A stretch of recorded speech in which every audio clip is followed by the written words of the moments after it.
Hi folks, you're with Tacitus Today. Tacitus Today, your pushback channel, and thank you for joining this audio live stream. In this essay, I'd like to talk about a real sort of intense international, coordinated, scripted, globalist,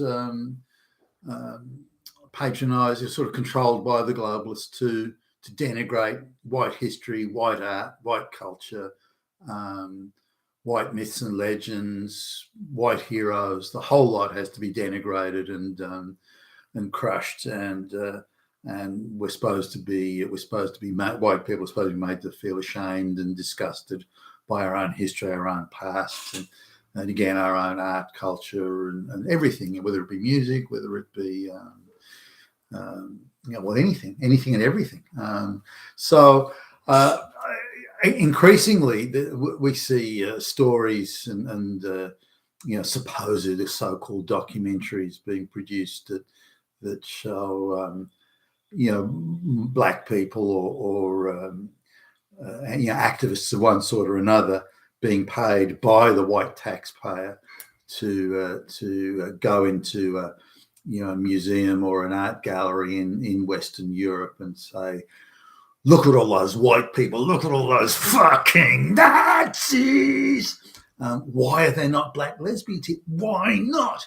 Now, wait a minute, stop.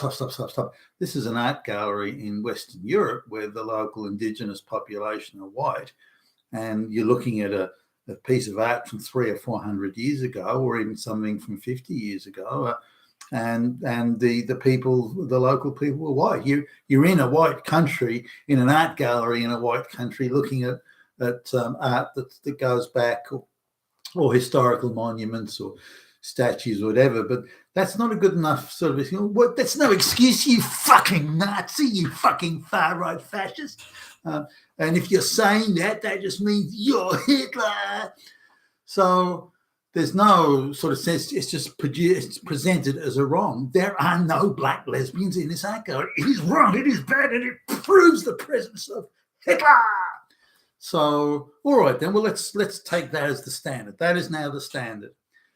If any museum is not fully multicultural, where the local population at most can represent 50%, and of that 50%, half have to be women or lesbians or something like that. So that's the standard. Okay, we'll accept that standard. All right, well, I'm going to go to a museum in Africa, Uganda, or anywhere in Africa. Doesn't matter, Nigeria. Plenty of Nigerians want to come to the West, so let's just have a look at that. Wouldn't you know, I walk around the Nigerian art gallery or museum, more museum than an art gallery, really. They weren't into paintings back at the time. But walk around a museum. Wow, I can't see a single white person. I don't see any Chinese people there. I don't see any Slavic people in there. Wow, there's no Japanese people there. Where are the Filipinos and the Indonesians? I see in this African country, this black African country, I see a museum that's full of black people. Oh no, they're fucking Nazis. They're Nazis, wall-to-wall fucking Nazis. That's what it is. Where are all those other people? So, but I don't consider that strange at all. Now, being a super well-traveled dude and being able to every now and again wangle off a Sunday or something. The thing is, when you're traveling on business and you're junior, they run you around like you're in coach class on the plane. You're in the fucking 3-star hotels, and you have to get special sign off to be able to do your laundry in the hotel. And if you don't, you got to go out and find a laundry. And if you're away for a few weeks, you can't carry enough stuff, so you've got to do your laundry. So your time is spent at meetings and running around. You really don't get much time to yourself at all. It's usually Saturday's taken up sort of socializing with business associates and things like that. So it's really only a Sunday you get. And often I was so tired on Sundays, I used to sleep pretty much the whole day. But if I managed to stay awake and it wasn't too far away, I'd go to the the local museum. And this could be, anywhere around, whether it be Tokyo or I don't know, Bangkok or Kuala Lumpur or Mexico. It could be anywhere. So wherever I was, if I could get there, I would. Things got easier as I got sort of more senior in the corporation, and I had more discretion. When you get to the VP level, you can sign off a lot of things yourself. So anyway, and when I went to those museums or in some cases art galleries, depending on where you were, I expected to see and did see the local people there. I didn't perceive that as unusual, surprising, evil, bad, fascist, Nazi, Hitler. I didn't. That was it. They were the local people, and I was going to see, in a museum in these places. That's what I expected to see. I expected to see local art and cultural exhibits and things like that, and mentions of the local history. And I would attend other things. There was one place where they had a national cuisine festival. So all the various areas of the country were having not that I knew it. I ended up staying at the hotel where they're having this cuisine festival, but it was booked in quite independently of knowing that. So I went there, and they had this cuisine festival in the hotel, so you could sample all these different cuisines from all over the country, and which is very nice, by the way. And I enjoyed those sort of things. And I look, it was in a local setting. There was local cuisine, local people, local history, local art, local everything. And I didn't consider that even minimally surprised. But the last thing that came to my mind, that it was some expression of far right, Nazi and Hitler, never even would have entered my head. And that interpretation, of course, is uniquely applied only when the globalists want to denigrate white Western culture, which is, of course, to eradicate the culture to make way for all these, black lesbians they want to import or force upon us without our consent. And they want to have a prearranged comeback if anyone complains about it or doesn't like it, saying, hey, don't we get to vote on this? Don't we get to choose? Oh, yeah, you fucking Nazi! And that's, which is, of course, the stock standard response. Now, there are things that didn't sort of occur in the rest of the world, like the Western European oil paintings of the, I don't know, you could go back to sort of El Greco, those religious paintings in Spain. You see them in Spanish art galleries. I don't know, Rembrandt, and I mean the list goes on of Van Gogh and so on. That there's many great artists in Western Europe or Central and Western Europe, and that art, that type of art, that depiction of art, you didn't see anywhere else in the world. So it's quite unique done in that style. It's quite unique on a worldwide basis. So you can look at those sort of paintings in awe, Velasquez, many other artists I can't even bring to mind at the moment. So these were, in my view at least, great works of art, and they should be displayed, and they should be there for all to see and enjoy and look at and wonder. The fact that it was set in 100% white or 99.99% white Western Europe, then the subjects that the artists were painting were people from 99.99% white Western Europe, and that's hardly a surprise, it's hardly unusual. The idea of looking at these paintings today and saying, well, it's somehow an expression of racism and evilness and Hitler, it's just so, it's beyond absurd. It transcends even the loosest definition of absurdity, that should even come up in conversation. And the fact that our government, our globalist controlled governments in the West are promoting that nonsense of attacking Western art, and that taxpayer money, white taxpayer money, is being used to hate on white people. I mean, it's insane. But also there's things that were unusual or unique, I should say, around the world, that the Western European structure of music, how they had sort of the musical notes and the bass and the treble clef, which sort of came out of that. chords from a set of 3, 4, 5 notes or whatever that would make a chord, say a guitar chord, for example. You can also play on a piano. And these these representations of the standardization of music.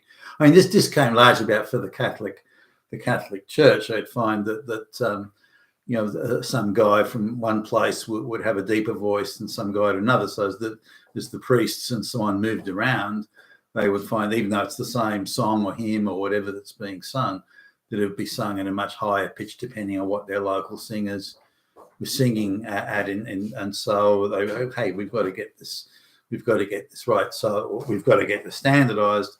So we'll have a set note that is going to be the same across all churches.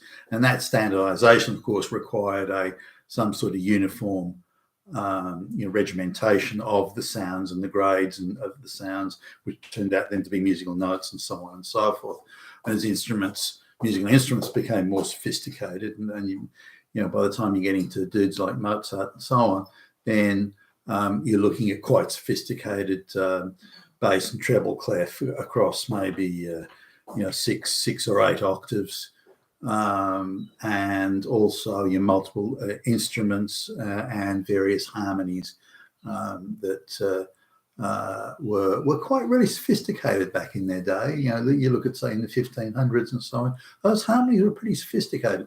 And you see the expression of them in, say, singing a cappella in the more modern times, or harmonies used by various popular musical groups, say the Beach Boys as a case in point, hugely popular in the 60s and 70s.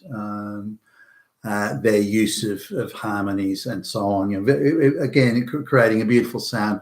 But you imagine when there's no musical instruments, harmonies were the way that sound was created. Anyway, so Western music was quite unique in its structure and its sophistication and its multi-layer harmonies, not only with voices but with instruments. So there's many things, I could go on. There's many things in Western culture, in art and music and drama and so on, that were quite unique to the Western world, and I think they should be celebrated. And if anything, for their uniqueness, it's the idea that it was created by white people is now being true. Well, that's it. It's fascist. It's Nazi. It's far right, because it's non-inclusive. So the globalists have determined anything that's not racially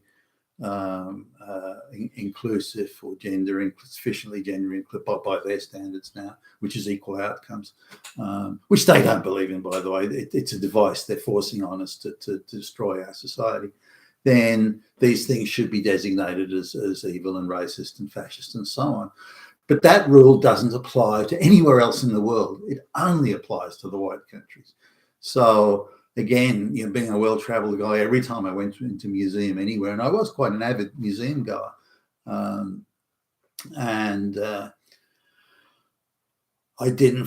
I rarely found, even in a place like, say, Singapore, which was a European or British trading colony, but there wasn't that many people there when the British arrived. It was a swamp, but it had a nice deep water port, and the British spotted that as that would make it an opportunity to be a trading hub, and so they established it. Never would have, I think, unless the British had arrived. But they established that, and they sort of drained the swamps, and they built things on there. It became it still is today, quite a vibrant trading hub. So when you go into the museums around Singapore, you do see historical expressions of the time the British were there. It's not seen as a bad time by the locals, because it was really created from the ground up, to a very large extent at least, by the British. And there was quite a mixed population there of Chinese and Malay and Indians too. The middle level of the administration, the lower middle levels of the administration were given to locals. So the British presence there wasn't seen as something that's universally bad or evil or oppressive, not like the way the black countries perceive it, where are encouraged to perceive it. that it was some outrageous imposition. It was seen as a largely beneficial and uplifting experience for that local area, and bringing that amount of commerce and that sort of organisational sophistication that the British had compared to everyone else in the world at the time. So that the museum reflects that. There is some negative mention. I mean, it's not all sweetness and light there. There is some negative mention, but there's mention of, you know, what Singapore was like many hundreds of years ago before the British arrived, and how at one stage, you know, going back a long time now, it was effectively an outpost of the greater Chinese Empire, and so on and so forth. So there's quite a lot there, but but you do see white people mentioned. You also see other people mentioned, other races, you know, Chinese and so primarily, I guess, the Chinese, but the Chinese are very much in control there. But the museum is certainly from what I saw of it, is an accurate depiction. It's very clear that when the British were defeated by the Japanese in World War II in Singapore, and have 100,000 of them surrendered to a Japanese force of half their size, in what has got to be the most pathetic, shameful act of British military history of all time. But that's mentioned there, and they make quite a big deal out of that. And it's quite clear that the myth of European superiority and or invincibility or whatever that may have existed disappeared at that time. That was the end of that era. And from that point onwards, the Europeans were always just really in the process of organising their departure. But nonetheless, again, all these museums I've been in around the world, Tokyo and so on, they've all celebrated the local people and the local historical art and the significance of it, and they focused on the art that was considered to be at the cutting edge of whatever they were doing. For example, the art of making samurai swords, just a case in point. So rather than the Japanese celebrating oil paintings, they were celebrating things like that, and also things like I can't think of the name the Japanese give to the way they do their trees. There's got to be a name for it. I can't think of it. But the cherry blossoms and how they manicure those trees, and the